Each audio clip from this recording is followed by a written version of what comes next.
एक छोटे बच्चे को भी डांटो ना तो वो चला जाता है उस जगह से।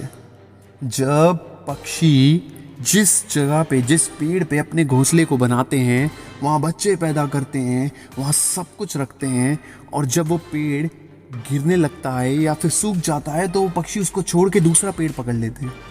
मगर इंसान इससे भी बदतर है।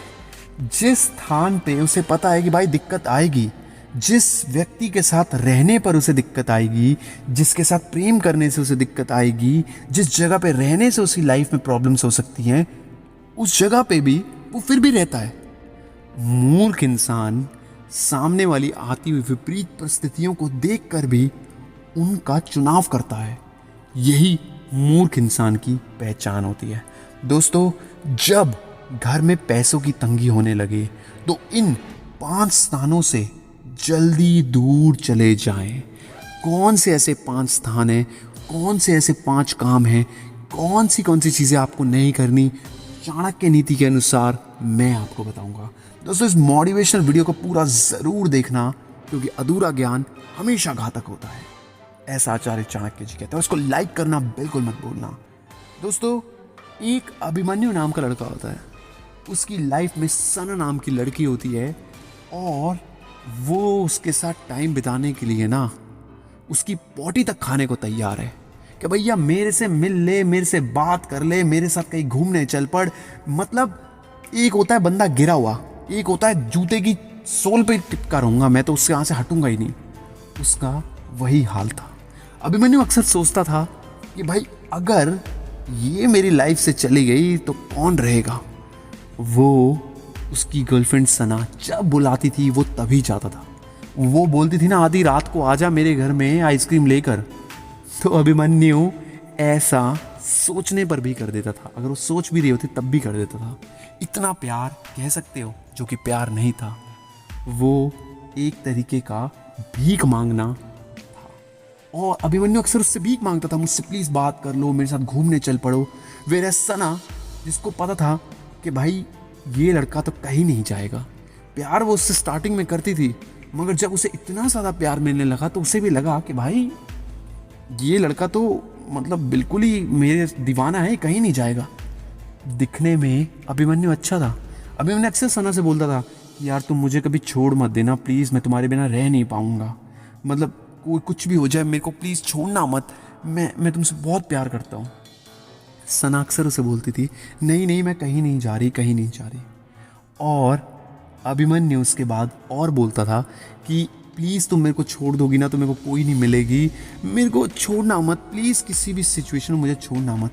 रोज़ रोज़ डेली डेली इतना ज़्यादा प्यार मिलने से सना, जो कि कोई भी इंसान बिगड़ जाता, वो भी बिगड़ गई। उसे लगा कि ये इंसान तो कहीं जाएगा नहीं, ये तो है ही है, क्या दिक्कत है, अगर कोई इससे बेहतर मिल जाए तो और अच्छा।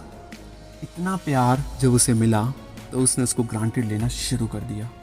ऐसी सिचुएशन में अभिमन्यु और क्रेजी होने लगा और पागलपन में चुनने लगा। वो फ़ोन नहीं उठाती तो उसके घर के बाहर जाके खड़ा हो जाता, वो मिलती नहीं तो उसके कॉलेज के बाहर पहुंच जाता, वो बात नहीं करती तो 100 200 300 500 मिस्ड कॉल मार देता, मैसेज पे मैसेज, व्हाट्सएप पे व्हाट्सएप। इतनी सारी इंपॉर्टेंस मिलने के बाद वो लड़की समझ चुकी थी कि भैया एक तो होता है कुत्ता, एक होता है गली का कुत्ता, एक होता है खुजली वाला कुत्ता, एक होता है बिल्कुल ही मतलब जिसको कुछ ना मिल रहा हो खाने को, ये वो कुत्ता है। इस कुत्ते को कोई नहीं मिल रहा इस दुनिया में, मैं तो इसको ऐसी ट्रीट करूंगी। अब सिचुएशन बदलने लगी। सना अक्सर अपने दोस्तों से कहती थी, मेरा एक आ रहा है, मेरा एक फ्रेंड, अक्सर अपने बॉयफ्रेंड को फ्रेंड कह के दोस्तों से मिलवाती थी कि मेरा एक फ्रेंड आ रहा है, वो लेके जाएगा हम सबको घुमाने। अभिमन्यु ने कभी कोई हिसाब नहीं रखा, कितना खर्चा करा, क्यों करा, कहाँ करा, किसके ऊपर करा, कोई लेना देना नहीं। और यहाँ पर जितने भी अभिमन्यु की लाइफ में लड़कियाँ थी जो उसे पसंद करती थी, उन सबको अभिमन्यु ने साइड कर दिया। जेन्युइन बंदों को साइड में कर दिया, जो दिल से प्यार करती थी अभिमन्यु को, उनको साइड में कर दिया। कोई बचपन की दोस्त है, कोई ट्यूशन की फ्रेंड है, कोई स्कूल की गर्लफ्रेंड थी, सबको किनारे कर दिया, फ़ोन उठाने बंद कर दिए। जो लोग एक्चुअली में जेन्युइन थे उन सबको अभिमन्यु छोड़ चुका था सना के लिए, और हर पल यही सोचता था कि सना उससे शादी करेगी। एक दिन आया, सना के पेरेंट्स ने बोला कि बेटा हम तुम्हारी शादी कराते, कोई लड़का देखा हुआ है क्या तुमने? उसने छूटते ही बोल दिया, नहीं पापा ढूंढ लो मेरे लिए लड़का।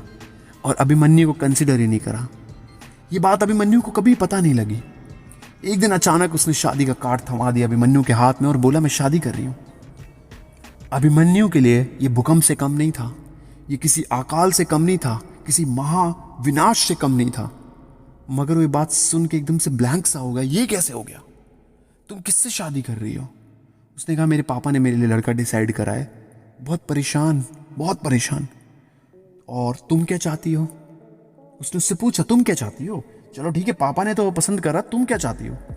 मैं पता नहीं, मेरे पापा कह रहे हैं उसी से करनी है। और तुमने क्या कहा? सना ने बोला मैंने कुछ नहीं कहा। अभिमन्यु ने उसका हाथ पकड़ा हुआ था, छोड़ दिया।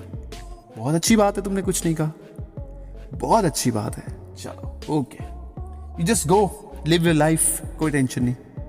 अभिमन्यु घर आया, उसने अपनी माँ को थैंक्स बोला। उसकी मम्मी उसे ये बात एक हफ्ते पहले ही बता चुकी थी, क्योंकि जिससे उसके रिश्ते की बात चल रही थी वो लड़का उसका दूर का रिश्तेदार था। सना को जैसा लड़का मिल रहा था जो दूर का रिश्तेदार था, वो एक नंबर का नशेड़ी था, गलत इंसान था। अभिमन्यु को सब कुछ पता था कि शादी के बाद दिक्कत आएगी। अभिमन्यु ने कुछ नहीं बोला। तू खुश रहे, दुखी रहे, उसकी मम्मी ने उसे सिखाए थे, संस्कार थे। अभिमन्यु ने कुछ नहीं बोला। अभिमन्यु ने सिर्फ इतना कहा तू खुश रहे यार, तू खुश रहे। मैं चाहता हूं तू खाना भी खाए, बस मेरे साथ मेरी टेबल पे बैठ के ना खाए। अगर कोई भी इंसान आपसे प्यार करता हो, कोई भी इंसान आपके साथ ना रहना चाहता हो, कोई भी इंसान आपको धोखा दे, कोई भी ऐसी जगह जहां आपका अपमान हो, कोई भी ऐसी सिचुएशन जहां पे आपको लगे कि आपके साथ गलत हो रहा है ना, तो कभी भी उससे रिवेंज मत लेना, बदला मत लेना। सिर्फ इतना कहना, सिर्फ इतना करना कि भाई मैं चाहता हूं तू जिंदा रहे, तू खाना खा, बस मेरे साथ मेरी टेबल पर कभी मत खा। ये कहकर अभिमन्यु चला गया। कुछ सालों बाद उस लड़की का डिवोर्स हो गया सना का, क्योंकि वो होना ही था। अभिमन्यु को रिवेंज लेने की जरूरत नहीं पड़ी और सबसे बड़ा रिवेंज अपने आप हो गया। दोस्तों, जो लोग खुद से प्यार करते हैं उन्हें लाइफ में कभी दिक्कत नहीं आती। जो सही सिचुएशन का आकलन कर लेते हैं उन्हें लाइफ में कभी दिक्कत नहीं आती। जो सही लोगों के साथ रहते हैं उन्हें लाइफ में कभी दिक्कत नहीं आती। दोस्तों, आचार्य चाणक्य जी कहते हैं कौन से ऐसे 5 स्थान हैं जिनको जल्दी त्याग देना चाहिए। चाणक्य नीति में लिखा है कि व्यक्ति को ऐसे स्थान पर कभी नहीं रुकना चाहिए जहां पे आजीविकता ना हो, जहां पे पैसा कमाने का शोत्र ना हो। दोस्तों, किसी ऐसे इंसान के साथ आप हो जो आपको गुमराह करता है, शादी तो करता नहीं, बातें हजारों करता है, साथ रहने की बातें करता है, मगर जब बात रहती है आने की तो चला जाता है। बड़े बड़ी बातें करते हैं, बड़ी बड़ी बातें, बड़ा पाव खाते हैं। ऐसे लोगों को छोड़ देना चाहिए, क्योंकि ऐसे लोग आपको हमेशा लाइफ में दिक्कत ही देंगे।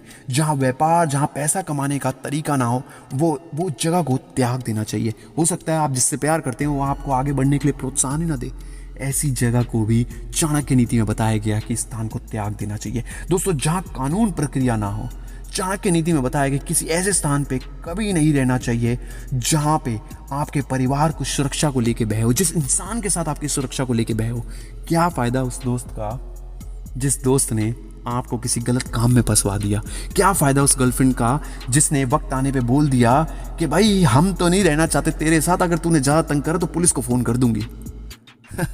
कोई फायदा नहीं ऐसे इंसान के साथ रहेगा। दोस्तों, तीसरी चीज है लोकलाज। चाणक्य नीति के अनुसार एक व्यक्ति को कभी भी ऐसे स्थान पर नहीं रहना चाहिए जहां के लोग लोकलाज में ना हो, किसी प्रकार की मर्यादा ना हो। ऐसे स्थान पर रहने से सम्मान की प्राप्ति कभी नहीं होती। दोस्तों, इसको दुनिया का कोई लेना देना नहीं, कौन आता है, कौन गया, क्या हुआ, क्या नहीं हुआ। ऐसे इंसान से कभी भी साथ में नहीं रहना चाहिए। ऐसी जगह को त्याग देना चाहिए, ऐसे लोगों को त्याग देना चाहिए। दोस्तों, अंत में एक चीज और आती है जो है परोपकार। जिस स्थान पे रहने वाले लोग परोपकार ना करें, भगवान को ना माने, जिस खाने को, जिस वायु को, जिस हवा को, जिस आकाश को, जिस पृथ्वी को, जिस भी चीज को वो यूज कर रहे हैं उसका थैंक्स किसी को ना करें, ऐसे लोग किसी के भी सगे नहीं होते। ऐसी जगह को, ऐसे लोगों को हमेशा त्याग देना चाहिए। दोस्तों, अंत में मैं आपसे एक ही बात कहूंगा, हमेशा खुद से प्यार करिए। हम में से बहुत सारे ऐसे लोग हैं अपने पार्टनर के लिए सब कुछ त्याग देते हैं, अपनी गर्लफ्रेंड के लिए अपने लिए कपड़े नहीं खरीदते, उसको घुमा के लाते हैं, खुद के ऊपर 1 रुपया नहीं खर्च करेंगे, जिम नहीं जाएंगे, जिम में पैसे नहीं देंगे, मगर जब बात आएगी गर्लफ्रेंड के ऊपर, गर्लफ्रेंड को 700 रुपए के पॉपकॉर्न और मूवी दिखाने के, तो जाके दिखा देंगे। ऐसे लोग अक्सर लाइफ में दिक्कत करते हैं। दोस्तों, चाणक्य नीति और मोटिवेशनल वीडियो को देखने के लिए हमारे चैनल को सब्सक्राइब करिए। इस वीडियो को अंत तक देखने के लिए थैंक यू। जय हिंद, वंदे मातरम।